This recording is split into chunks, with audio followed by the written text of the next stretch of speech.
You guys know what this is, don't you? So I thought, why don't we use it to write short stories on Final Fantasy XIV characters? I've got a couple in mind already. Alize teaches Alphino how to swim, and Estinian starts a gaming channel. Write me a short, funny story. God, I cannot spell. Jesus Christ, this is an absolute Bible it's given me. Once upon a time in the tropical paradise of Eorzea, Alize and Alphino, the scholarly siblings and esteemed adventurers, found themselves faced with an unexpected challenge. Swimming. They had conquered mighty dragons and thwarted ancient evils, but the serene art of swimming remained elusive. One sunny morning, Alize decided it was time to rectify this gap. Oh no, wait, apparently she can't swim either. Alphino, she declared with an air of determination, we can't call ourselves the true adventurers until we master the art of swimming. Alphino, ever the voice of reason, looked dubious.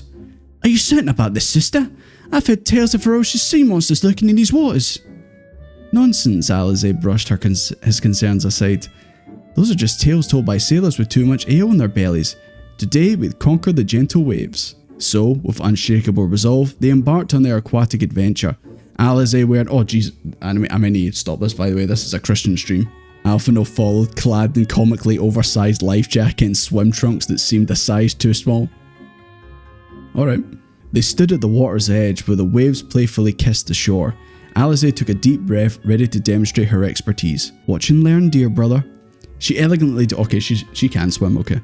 She elegantly dove into the water, creating a graceful arch before resurfacing. Alphino watched in awe, his eyes wide. Your turn, Alize encouraged, waving for him to join her. With all the grace of a newborn chocobo, Alphino hesitated before attempting a clumsy belly flop into the water. The resulting splash was so enormous that nearby sunbathers had to scramble to save their picnic baskets. Alize surfaced, trying to stifle a laugh at her brother's predicament. Not bad for a first try, Alphino. Let's work on your form. What followed was a series of comical lessons that included Alphino clinging to a floating coconut, dog paddling with all the coordination of a newborn baby Gurfin, and even an accidental attempt at summoning a water elemental. Throughout the day, they drew attention of the beachgoers who gathered to watch the siblings' aquatic escapades. Alize's patience and Alphino's determination made for an entertaining spectacle.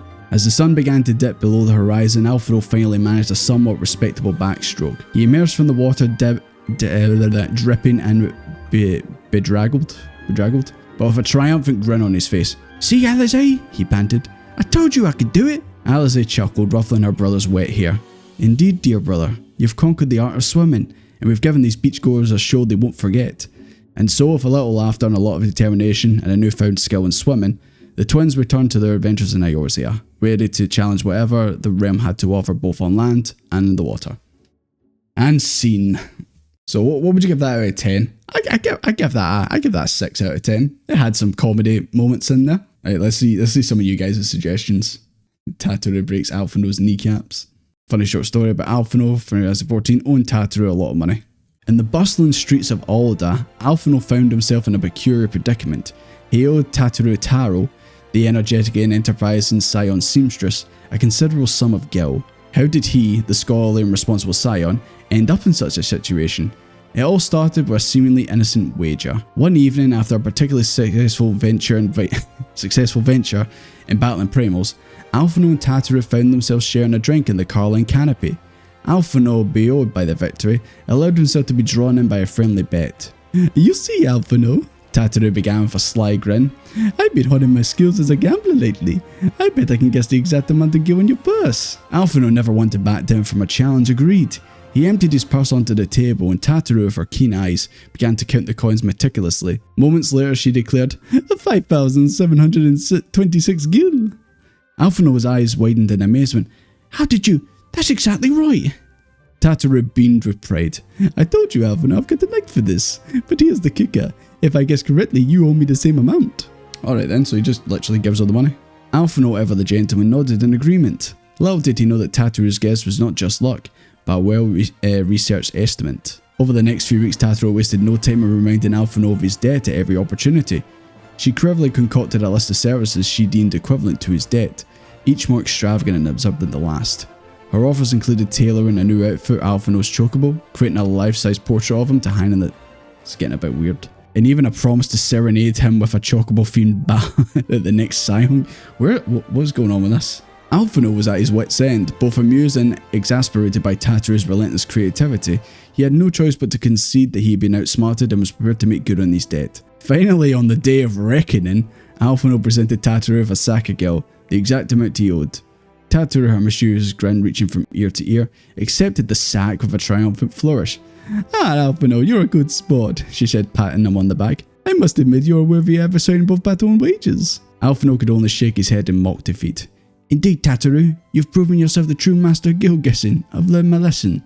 And so, with their bet settled and their friendship unscathed, Alphino and Tataru continued their adventures in Eorzea, each with newfound respect for the other's talents, even if Alphino's skill purse was a little lighter than before. Bravo. Bravo. Oh, that... and you know what, actually I thought of another one. How about Sid finally realises he has feelings for Nero? Write a funny short story about Sid from Final Fantasy XIV realising he has feelings for Nero. In the bustling workshops of the Garlean Ironworks, Sid Garlean, the brilliant engineer and inventor, had always been a man of reason and logic.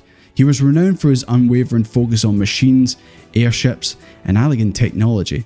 Love and romance were topics that were never found his way into his meticulously organised life. That was until one fateful day when Nero Toscava, the enigmatic engineer known for his mechanical prowess and often confrontational attitude, was assigned to work closely with Sid on a particular complex project.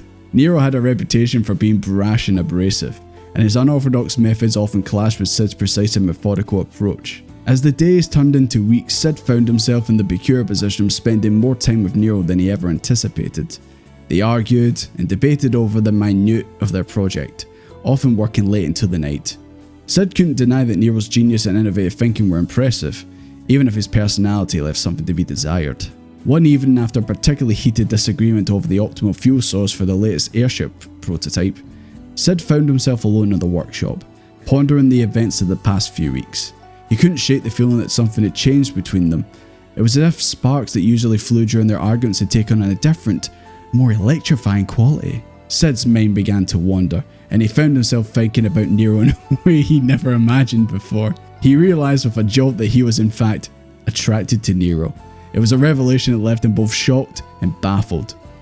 "What in the seven hells is happening to me?" Sid muttered to himself, running a hand through his dishevelled hair.